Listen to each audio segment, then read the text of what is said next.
बिस्मिल्लाहिर्रहमानिर्रहीम अस्सलाम वालेकुम। एक ज़बरदस्त खुशखबरी लेके आ चुका हूँ। Benazir income support programme 8171 web portal को फिर से एक दफ़ा अपडेट कर दिया गया है।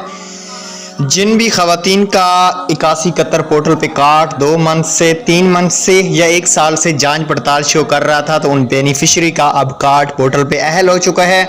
और जिन बेनिफिशरी का कार्ड पहले से ही अहल शो कर रहा था, तो अब उनकी 8171 वेब पोर्टल पे उनकी पेमेंट शो की जा रही है 10,500।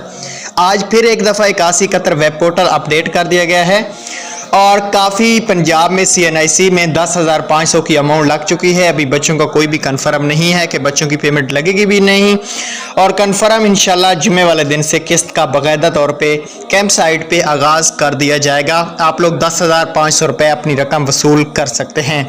याद रखें, जो आपकी पिछली किस्त पेंडिंग में थी, आपने नहीं निकलवाई थी, वो भी आपकी किस्त मौजूद होगी। तो ख़ास तौर पे आपने इस चीज़ को नोट कर लेना है कि आपकी पिछली पेमेंट भी कहीं नहीं गई, वो भी आपके अकाउंट में मौजूद होगी।